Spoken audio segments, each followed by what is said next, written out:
Hey guys, this is Lala Legacy, and welcome back to another episode of I Love You, Colonel Sanders. So, let's jump right back in.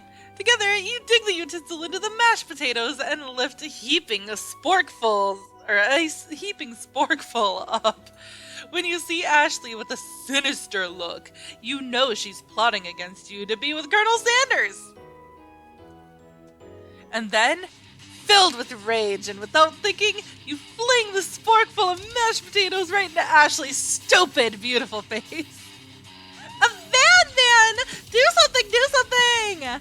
Scooping up a fingerful, Van tastes the dripping mashed potatoes and gravy and realizes that it's delicious. Horrified by this revelation, he slinks away. Will he ever be able to cook something with so much love and integrity? Hold on right there, Lala. We do not waste food in the broom cooking arena. Colonel Sanders, I expect better from you.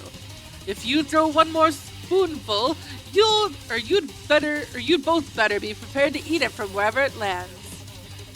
Can I have potato space? Van rushes over, a covered dish in his hand. Ah! Mashed potatoes, gravy? Why is it doing this now? Pathetic! In a few minutes I've prepared a full meal. Gaze upon my specialty, braised tentacle of octopus and my silky saltwater sauce, plated on a battle axe forged by my supreme chef ancestors. You've ignored me for too long. Oh wait, no. You have ignored me for too long. That ends now. It is I who will have the first bite, and you will all look on with envy. The interrupting student rushes at Van and swipes a bite of his signature dish right off the plate. No, don't! Something about this dish doesn't strike my nose quite right. I think the octopus was rushed, and it may have turned in the process. The results could be toxic. Too late. It has been eaten. I think I left something in the oven. I don't feel so good. It killed him! Oh my god. Everyone step back. Don't take another bite. When you look back at the plate, the rest of it is gone. You notice the tip of the tentacle being slurped up in Pop's mouth. Pop winces in pain for just a moment, then is almost immediately back to his oblivious self. Oopsie. Tastes like poison. The entire class is gathered to watch Pop's final moments. Shock has frozen the whole crowd as they are as motionless as statues. The class bell rings, disrupting the moment and snapping everyone back to reality. It would appear that Pop's enthusiasm for trying new things, despite obvious danger, has inoculated him against poisons of all kind. I'm not sure the professors here make enough money. Hello? I just turned into a ghost over here! Seeing that you're shaken up by that really annoying student and all of his nonsense, Colonel Sanders approaches you. I'm sorry you had to go through that. Please, let me walk you home. What? Like for real? Oh, come on! You follow Colonel Sanders out of the room. Bye! At night, the school building has taken on another vibe entirely. It's dark and more than a little spooky. Colonel Sanders stands in the quad's neon glow and speaks softly. Those mashed potatoes you made in class today. Before you go on, I want you to know, they're not a great representation of my skills. I didn't even realize I was making them. They were amazing. Tasting them, it reminded me why I became so passionate about food to begin with. Colonel Sanders is getting choked up. Cooking is obviously important to him in a way that you find inspiring. Now might be the perfect time to tell him you're developing feelings for him. Colonel Sanders? Yes, Lala. There's something I need to tell you. Hold it right there! There's something I need to tell you first. Oh, jeez. You see, when I was just a boy, I had a dream that one day I would be the greatest chef the world has ever seen. And every day since, I've been working towards that dream, day and night, never stopping, never resting. Also lifting a lot of weights. Like so many weights. We should follow our dreams with all of our hearts, that our souls may grant them like wishes floating on a shooting star. Hey, no, you... Shut up! I'm the one here to say inspirational stuff and be the star of the story. Are we forgetting that your cooking literally killed a guy? You can't prove that. I also saw you kill that guy. What was his name? Somewhere in the distance, you hear a long, sad sigh. Forget him! We're talking about me! Me! I'm the hero! The Spork Monster! Oh gosh, the Spork Monster is here to fight a hero!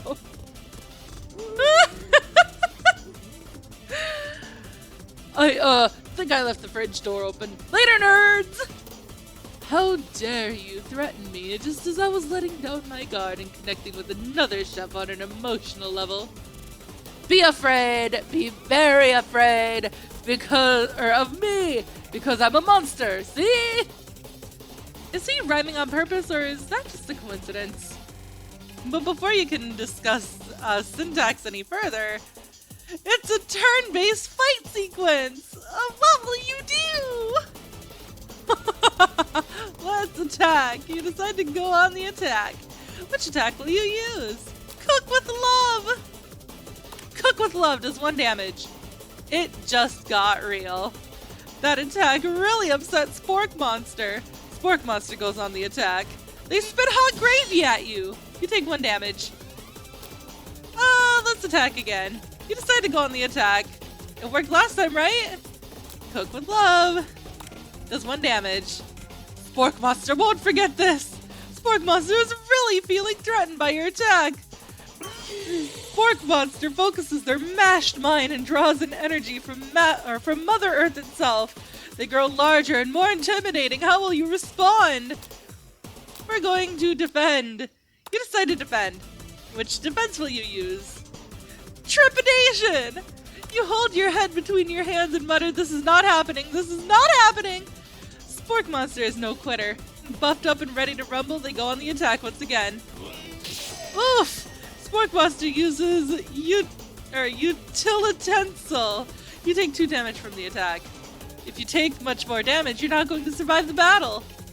Let's attack! Cook with love!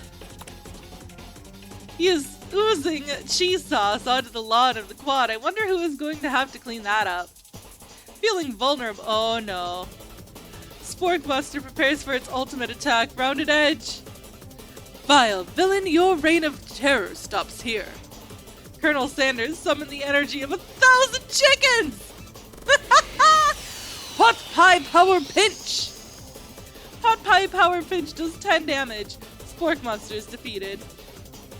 You saved me! An injured Spork Monster spews steam into the night. Spare this wretched beast. You managed to tamp down your disgust at the sight of this gnarly beast long enough to realize that he is still a living creature with a pure soul who deserves your pity, not your wrath. Be gone, beast, and don't you dare come back for a follow-up encounter tomorrow. I won't forget this, and I certainly won't be back like you said. The Spork Monster scuttles off into the night. The defeated monster left behind a special item.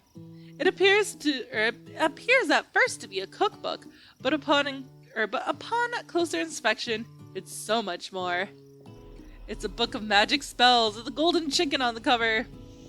You open the cover to find a library card tucked inside. The last name to have signed it out is Borko. Borko. That name sounds strangely familiar. Your blood is pumping as you stand in the quiet of the night, holding the mysterious book in your hands. As you come down from your battle buzz, you realize that your final attack has left you completely depleted. The world around you begins to fade away. Without any energy to keep your eyes open, darkness overtakes you.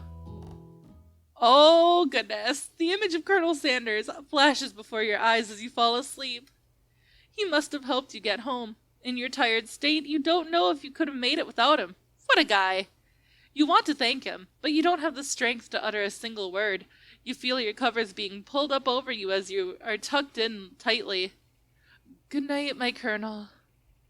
In your dream, you're together with Colonel Sanders. For some reason, Sprinkles is also there, instructing your love. Dreams are weird. Oh my god. You awake on day 2 and attempt to process the wild visions you had. Were they memories or premonitions?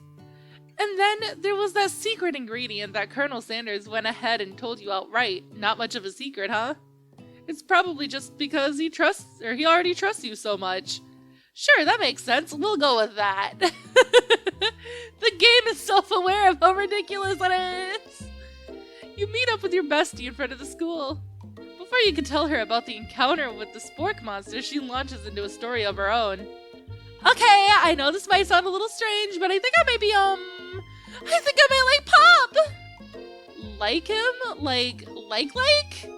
I know it sounds like it's moving too fast, but there's something about him. I like him. Like him. Oh, we got to talking after class, and he's actually a totally sweet guy. Not only that, but he's really smart. He told me all kinds of stories about Colonel Sanders. Did you know that Colonel Sanders enlisted in the army when he was only 3? Not only that, but he founded a special unit of super soldiers who all wear the same hats just because he put a hat on one time and thought it looked really cool. But Colonel Sanders doesn't even wear a hat. He wears a ribbon tie. Either way, maybe it'd be best if you took it slow with this new boy, like I am with Colonel Sanders.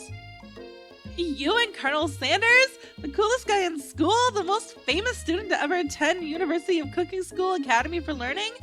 You're a thing now? We definitely connected yesterday. Oh yeah. Sure you did. You're great. Why wouldn't he be into you, I guess? Laughing at the implication that you and Colonel Sanders might be a thing is definitely not cool. You are great. You have an idea about how to prove that your love is real. Well, if he's not into me, why did he tell me one of his secret ingredients? Your bestie's eyes light up. A secret ingredient? Yeah, I just said that. A secret ingredient. Is there a dramatic echo in here? Miriam checks to make sure you're alone before continuing. So this summer, while I was on vacation with my family, a lovely man approached me in the botanical garden where I was wandering. This can't be good. He told me about his passion for spices. Secret spices! The man even gave me some to show me what he meant. He said it was a powder created from super duper rare dried flower petals, and that if I did him a big favor, I could have some of my own. Please, Miriam, don't tell me. And so I filled my suitcase with them and brought them home. He was so nice. He even met me at the gate when I arrived.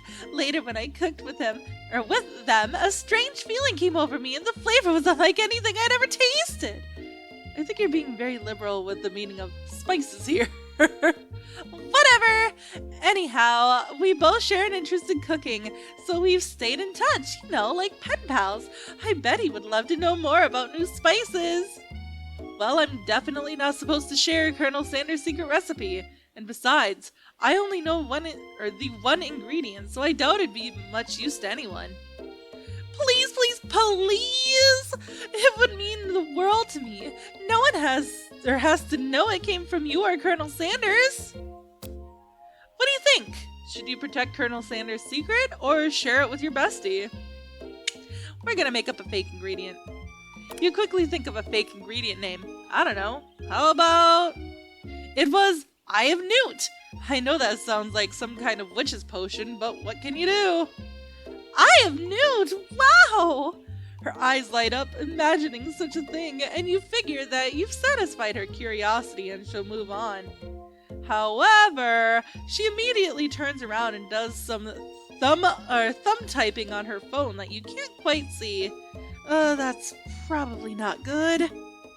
Before you can ask her to confirm that she was definitely not texting secrets to other people, you're interrupted. A wind rushes in. Cherry blossoms fill the air. It's Colonel Sanders. He's arriving at school on a horse. We're going to run to him. You decide that the best way to show Miriam how serious you and Colonel Sanders are would be to run to him. Surely he'll sweep you up onto the back of a stallion, and you'll ride away together. That'll show her good. Oh, Colonel, my Colonel! However, your sudden movement surprised the horse, and it rears up, kicking you directly in the face. Ouch. The force of the blow completely knocks you out cold. In the darkness, you see a vision. Ooh, Lala, I am here to deliver you a message. Not this guy. It is important that you remember this exactly as I say it. If you forget, the world could end, so you know it's serious. I have been trapped in a realm beyond, but a great prophecy relies on my return. Only you can save me. All you need to do is repeat my name 3 times. And that name is... But before he can continue, you suddenly awake. Oh, jeez. You awake to find Colonel Sanders tending to you. He roused you back to life with a satchel of secret spices. Or is that just his natural seasoned musk? Oh gosh. Lean in for a kiss, shall we?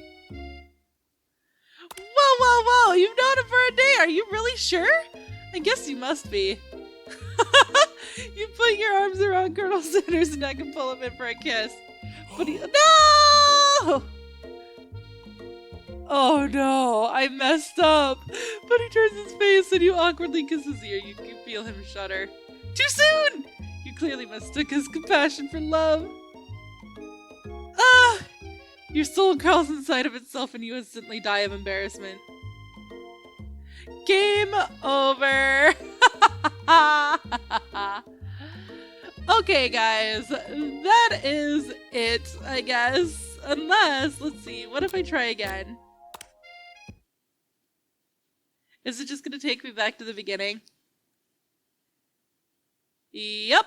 Okay, so that is it for this game for right now. I will continue doing this. I will do all the same things, and the next time that I record this, we will be right back at that part. So that way I don't flub it up by trying to go in for a kiss right away. So, yeah, I want to get to the end of this where we actually get to be with Colonel Sanders. So I love you guys so, so much. And if you liked this video, please give it a... wait. Wait a second.